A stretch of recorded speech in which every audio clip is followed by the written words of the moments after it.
নমস্কার, শান্তির পরিবার নতুন একটি ব্লগে সবাইকে অনেক অনেক স্বাগত। যেখান থেকে আমার এই ব্লগটি দেখছেন সবার জন্য থাকলো অনেক ভালোবাসা। শুভ সকাল সবাইকে, আশা করি সবাই ভালো আছেন। আমরাও সবাই বেশ ভালো আছি। অনেক দিন পর আবার আমি ব্লগিংটা স্টার্ট করলাম। মাঝে মাঝে একদম ইচ্ছে করছে না করতে, তো সেই জন্যই করা হচ্ছে না।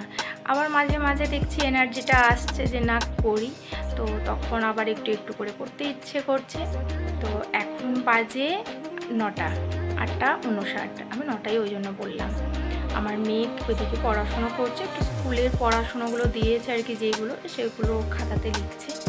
আর আমার সকালের যা কাজকর্ম থাকে সব হয়ে গেছে, স্নান টান হয়ে গেছে। স্নান করে আমি রেডিও হয়ে গেছি।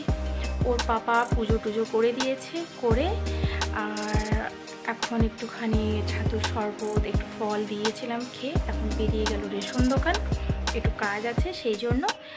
আর আমি এখন আমার যা কাজ আছে সেই সব টুকটাকগুলো আরেকটু করব। কাজ বলতে ওই তেমন কিছুই না, একটুখানি বাসন টাসনগুলো ধোয়া হয়েছিল, তো সেই বাসনগুলো একটু গুছিয়ে রাখবো। আর মেয়েকে একটু নিয়ে বসবো পড়াতে, ওই বাদ বাকি যা থাকে আর কি। আর স্নান টান করে নিয়েছি, একদম ফ্রেশ হয়ে গেছি, রেডি।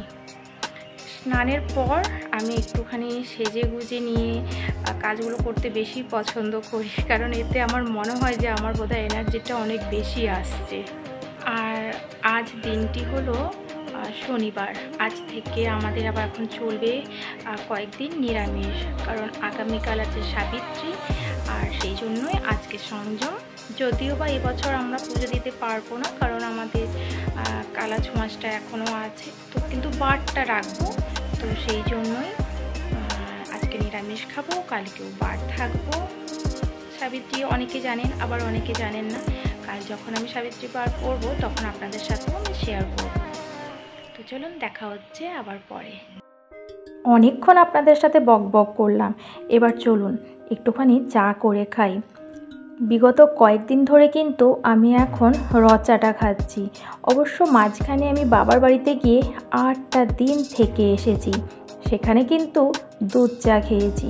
তবে মা বারবার বলছে আমায় রচাটা খেতে, তাহলে ওই অ্যাসিডের যে একটা ভাব থাকে সেটা আর হবে না। সারাটা দিন আর ব্লগ সেরকমভাবে করার সময় পাইনি। তবে এখন যেটা দেখছেন সেটা প্রায় ওই 6টার দিকে। এখন আমি একটু রেডি হয়ে গেছি। আর সবার আগে এই যে ফলগুলো, এইগুলোকে একটুখানি ঠিকঠাক করে রেখে দেব। সকাল থেকেই ভাবছিলাম রাখবো করে, কিন্তু কাজের জন্য আর সেরকমভাবে রাখা হচ্ছিল না। তো ভাবলাম এখানটা পরিষ্কার করে নিয়ে তারপরে ফলগুলো রাখবো। তো সেই জন্য এখানটা আগে পরিষ্কার করে টরে নিয়েছি। আর এখন সুন্দর করে ফলগুলো গুছিয়ে রাখবো। প্রায় অনেকগুলোই ফল নিয়ে এসেছে। এইগুলো ওদের বাবা আর মেয়ে মিনিমাম 2-3টে দিন আরামসে হয়ে যাবে। আর নিচে বাবার জন্য দেওয়া হয়েছে আপেল, লিচু। বাবা ওগুলোই খাবেন, মাও খাবেন। আর সাথে আমার গোপাল সোনার জন্যও কিন্তু আগেই নেওয়া হয়েছে। জানেন, এইবারে বাবার বাড়িতে গিয়ে খুব ভালো কাটিয়েছি। তবে বাবার বাড়িতে গিয়ে কোনো ব্লগিং করা হয়নি, কারণ আমার না একদম ইচ্ছেই করছিল না যে ব্লগটা করি বলে। তারপর হঠাৎ করে আবার মনে হলো যে একটু শুরু করি, আবার 2-4 দিন করি, তারপর না হয় দেখা যাবে। তো চলুন, এখানটা না আমি সব সুন্দর করে গুছিয়ে রেখে দিয়েছি। এরপর এখানে একটু পরিষ্কার করে নেব। আমাদের এই দিকের ওয়েদারটা কিন্তু মোটামুটি ঠিক আছে।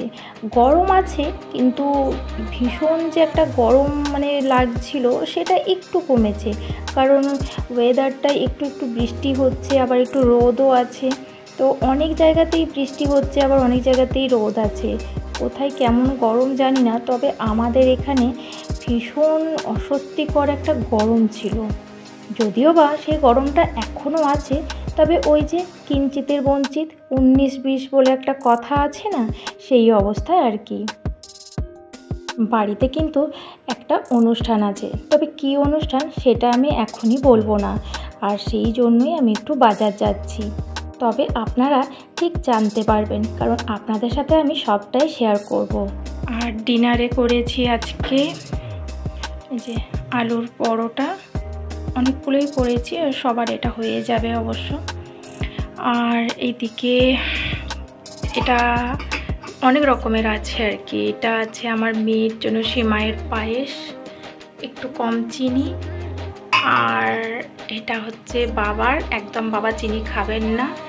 এটাতে দুধ গরম করে রেখেছি, মেয়ে আসলে খাওয়াবো। এটাতে আমাদের জন্য করেছি, মানে আমি, শাশুড়ি মা আর আমার হাজব্যান্ড, আমরা একটুখানি চিনি দিয়ে বেশি করে করেছি। আর নিচেরটাও দুধ রাখা আছে। আমাদেরটা অবশ্য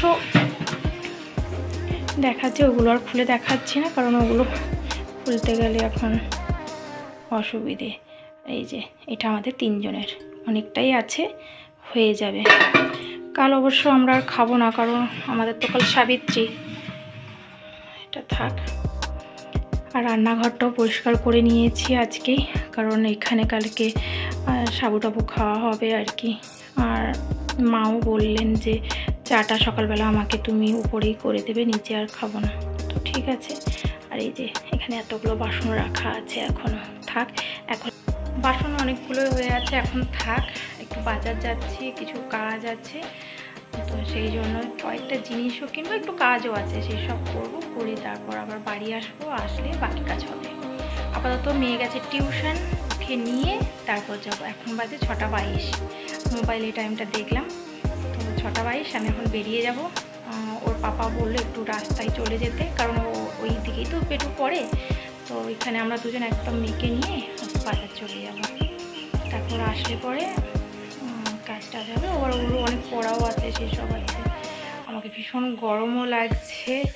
আজকে ডিনারের জন্য আপাতত ওইটুকুই করেছি। ওর পাপা বলছিল একটু সবজি করতে, তো আমি বললাম যে না, কোনো সবজি করতে হবে না, ওই দিয়ে খেয়ে নাও, আর পাচ্ছি না এত গরমে। তাও দেখি যদি না খাবো বলে, কারণ আমাদের তো সবারই নিরামিষ। বললাম না, আজকে তো পেঁয়াজ রসুন আমরা কিচ্ছু খাবো না। আর আমাদের এই আলুর পরোটা আর মানে এরকম পায়েস একটু হলে আমাদের কিছু লাগেও না। বিশেষ করে আমার মেয়ে তো শুধু সস দিয়ে খায়, আমার একটু আচার দিয়ে ভালো লাগে। আর মাও ওই রকমই খেয়ে নেবে, বাবারও কোনো ঝামেলা নেই। এর হচ্ছে একটু বেশি ঝামেলা। তো ওকে বলেছি তুমি একদম না খেতেই পারো, তো তোমাকে ডিম ভুজিয়া করে দেবো, আসলে তাও ভালো, তুমি খেয়ে নেবে। তো চলুন, দেখা হচ্ছে আমার আপনাদের সাথে পরে। আজকের মতো ব্লগটি আমি এখানেই শেষ করলাম। দেখা হবে আগামীকাল নতুন একটি ব্লগ নিয়ে।